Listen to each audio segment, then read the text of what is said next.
We got a lot of things happening. A lot of things happening tonight. A lot of videos, and got some additional help for today. But we were just having some problems with some technical issues and getting all the videos in and keeping them there and all that. I don't know if it's StreamYard or something else, but we're ready to roll now. And so I wanted to say hello to everybody. And please like and subscribe to this channel. It's very, very important. You know, all of our social media, our YouTube, our Instagram, every place, somehow they just kidnapped my old Twitter X feed that had like 33,000 followers, and all of our social media and YouTube is suppressed. And we've run tests on them. We've had other people tell us that are in that industry. I'm not going to get into it now with the bots and all that kind of stuff. But you know, you can look it up, and how it's a common thing, you know, to suppress someone's voice through their social media channels. And so when you like and subscribe, it really it helps to show interest in things like that. We haven't posted many videos, and we certainly, until the last few weeks, hadn't posted videos for a long time. So I'm saying all that to say that I really appreciate it if you would comment, if you would subscribe, if you would like, whatever engages the YouTube audience, do that, because we know that this message of it's not just a message of justice. I think you guys are going to see this tonight. It's very prophetic. It's very spiritual. What has happened in Celebration, in ARC, what's going on with Bethel and IHOP and TPUSA, and I mean, you could just go down the list. The Church of God. And we're gonna name some others, and that's what we're gonna get into tonight. How can we hold the system accountable? Because it's very much gotten.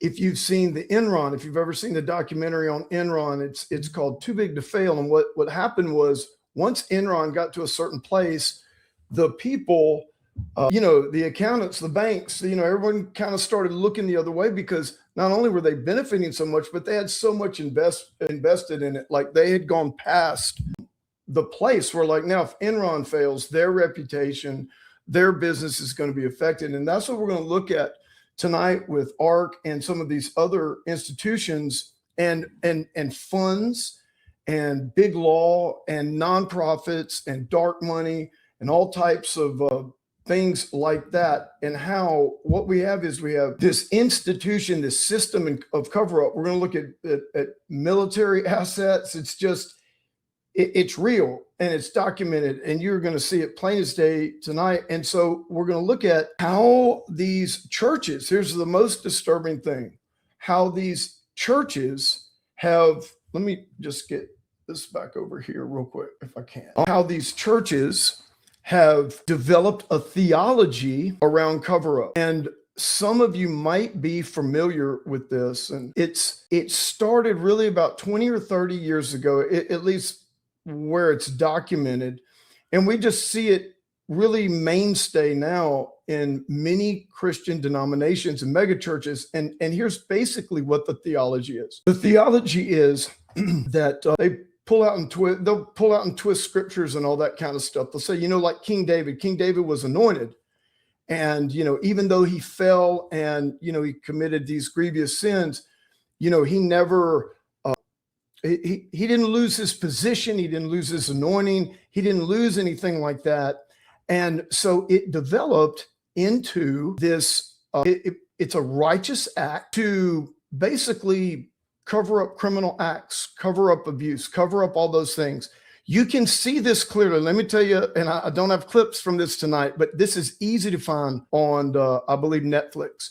There's a documentary called The Family, and it is about a DC group, Christians, some pastors, politicians, ministers, nonprofits, all that kind of stuff. And the documentary is really about this high-powered DC group that ended up getting exposed in a lot of areas. And it's all because they believed in this, they had a theology of cover-up. And you see that, and we're going to look at the leadership. We're going to look at these churches. We're going to look at ARC. We're going to look at some of these teachings, how they get this theology of cover-up in.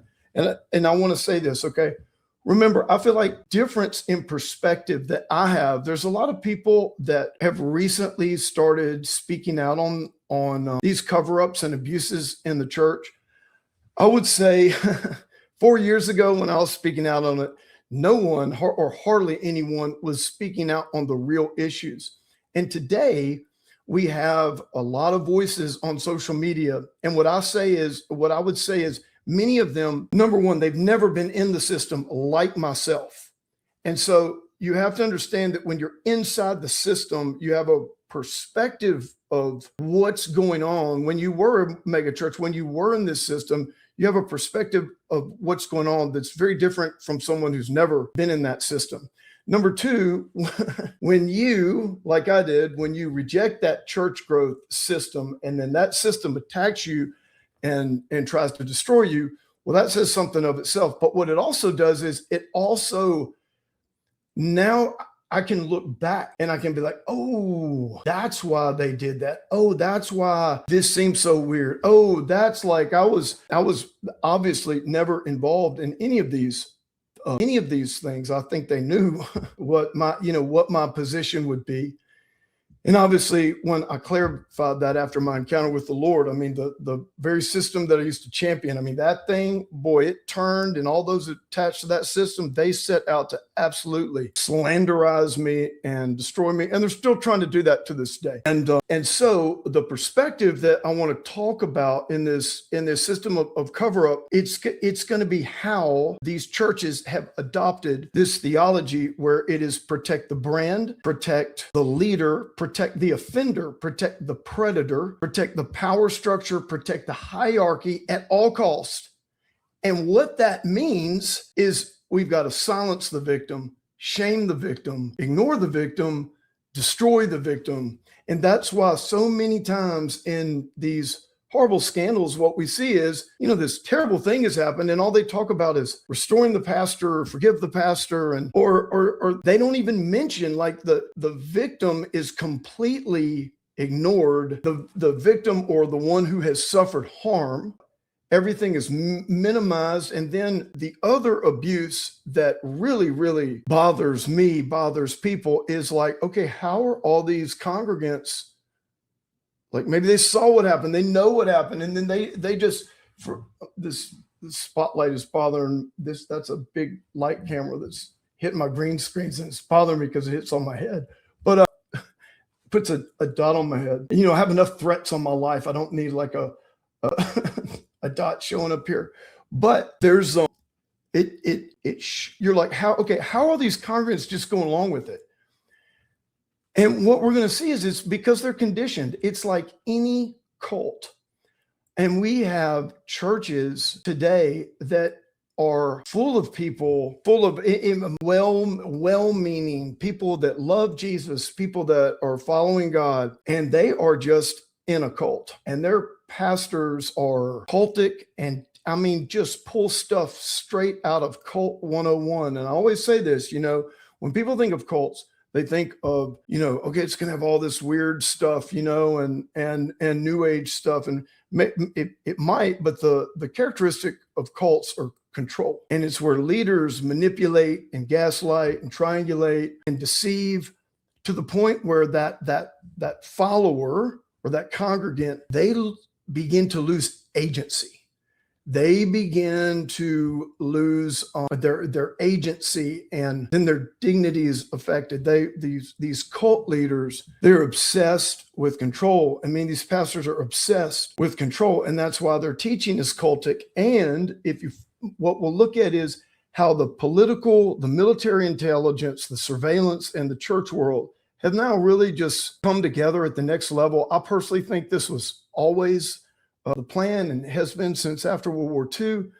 So now they've all come together, and the church is absolutely essential to the intelligence, to the military agencies. And when you have military involved in surveillance and nonprofits for whatever reason, for whatever time, well, then what happens is when that project is over and you have people that are now, maybe they're no longer with the military or whatever. And then so they got to, What are they going to do? Well, they're going to go out in their field. If their field was, cybersecurity, if their field was surveillance, well, they're either going to go to work for the good side or the dark side.